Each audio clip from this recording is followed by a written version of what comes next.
I was a coward.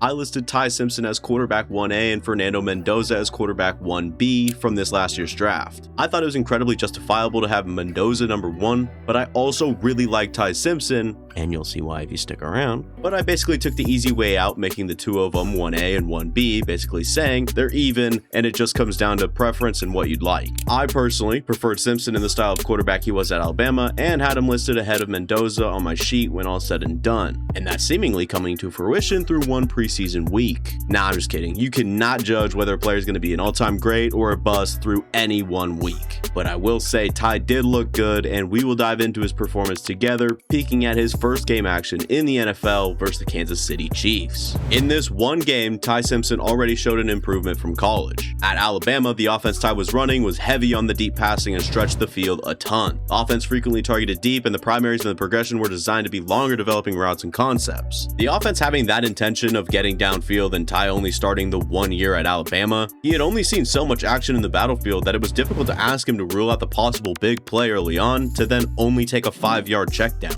Even if he was looking to go deep and pressure enter the pocket, he wasn't getting down to his outlet every time. He would still try to move, escape, and buy time to eventually still hit a receiver downfield. The more I thought about this, the more I recognized how big of an issue it could be. Ty was very capable of checking down, but when those deep plays were called, you most often saw a check down when the concept was completely played out, and he absolutely knew it wouldn't be a good idea to throw the ball deep. So all of that concern, then you put on this preseason game. And in the one offseason he spent with the Rams, Ty Simpson has gotten much better about getting it down to his outlets. We'll watch him on this stroke locker concept, as McVay calls it. Ty starts by looking to the locker side. The hook window is occupied, and that's enough to move along. Now the stroke side, it becomes a high-low on the corner, and as he kept sinking, Ty took the easy outlet pass and let his man work. To me, I really like seeing that sort of recognition, but also how quick he made the decision to work his eyes down instead of lingering deep on something that may never open up. Moving on from that now and talking about the 11 keeper concepts that Sean McVay called in this one game. A keeper concept is a layered bootleg concept that you can design countless variations of. Keepers are a staple of every offense, and they succeed the better you run the ball and gives you kind of a complement or a counter to your run game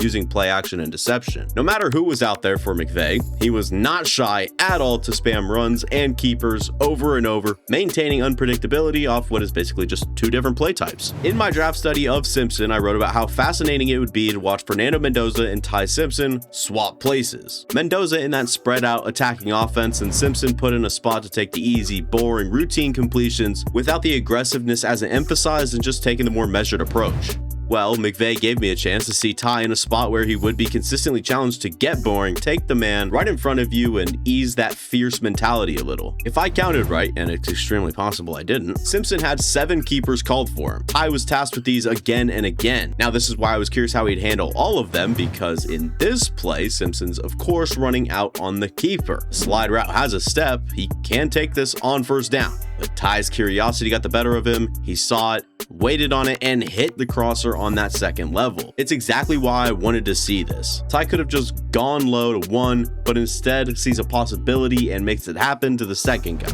We've talked about these keepers and his tendencies when it comes to checking the ball down, but as the clock ran, Simpson started to loosen up a little. There were plenty of shorter attempts and even a screen that went for a touchdown before he threw any pass beyond the second level. I documented 27 plays of Simpson's. On play 15, Ty got into his one and only scramble attempt of the game. It's dagger X curl on 3rd and 13. Simpson takes his 5 steps and hitches, stays back waiting for the curl, pressure breaks in, Simpson takes off. Ty keeps the eyes up, sees a chance to throw to Dean Connors, pulls the trigger, and makes a great throw. Not a first down, but you could see how a play like this may give a little confidence or just unlock something mentally for a young player in his first game in the big leagues. And this play wasn't long after. McVay calls this concept cheddar, one of my favorites. Simpson takes his 7 steps and turns to check the condition of his alert option, but ultimately gets back to the crosser, who's actually just beginning to clear the trailing defender. Simpson throws it as he clears the defender and completes the football. The pass looks a little low, but versus man, I think Simpson expected a flatter adjustment from his receiver, but it was completed nonetheless. 2 plays before that one, Ty replicated one of my favorite qualities about himself,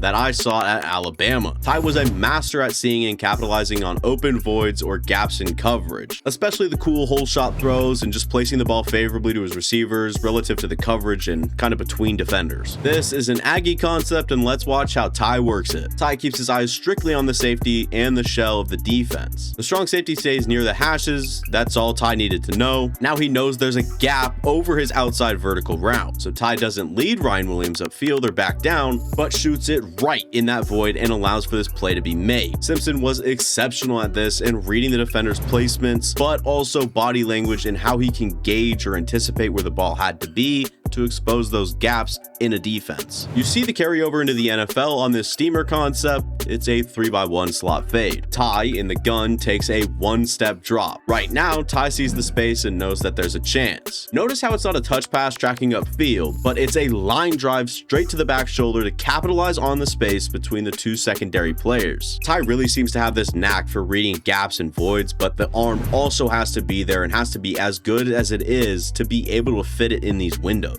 And all of that fitting it in windows stuff takes some smarts. I thought it was so very easy to tell how smart Ty Simpson was on a football field. You didn't hear a lot of that when Ty was coming out of college though. A lot of that talk was more about Mendoza and how calculating he was, but it surprised me that no one saw it in Ty Simpson. This one's actually a really sweet play, so let us watch it. It's play action from a very condensed formation, and Ty reads across from his right to the middle search route and then hitches. The Dover route's barely breaking. It's covered from underneath, and number 5 is close to being in the window. Ty puts this in the only place it could be to be completed. It's an unreal throw, great read, great anticipation, a filthy overall rep, and stopped his receiver between cover players. Now the NFL example, and we'll use this dagger concept. You'll notice Ty looking to the left and seeing the fade route being wedged to the sideline early, and already saw that safety rolling that way anyway. So Ty readies his feet to throw to read 2, but it's covered real closely.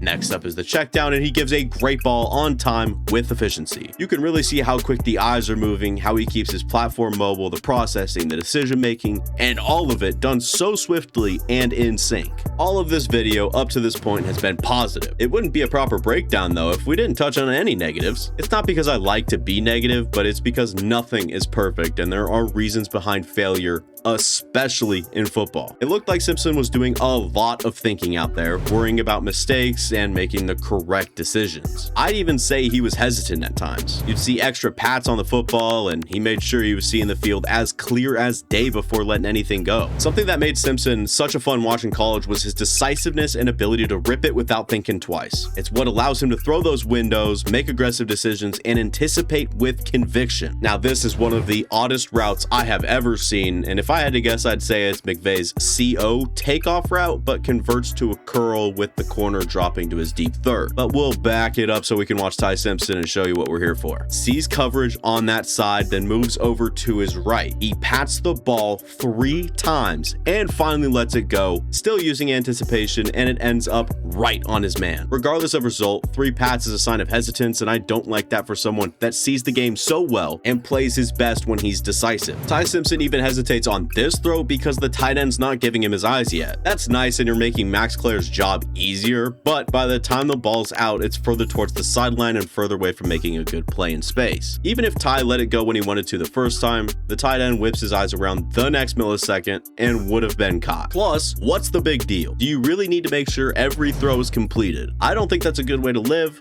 Just play on time, make decisive throws, and let it all come together. Have trust and play fast, Ty. Ty Simpson was electric on third downs in college. It was actually one of my first notes from his eval. These clips are both on third down. And in this game, Ty was not letting it loose or forcing anything whatsoever on third down. I think it stems from his don't make a mistake mentality that we're talking about. This kid is really good at ripping the windows of a defense open and making some great throws. Just here, you don't see that same fire and willingness. It's most likely because it's his first NFL game, and like I said, he loosened up as time went on in this game, but hopefully that'll apply to his career too. Hopefully he'll get more adept at this level and can get comfortable with slinging the ball all over the yard like we know he can.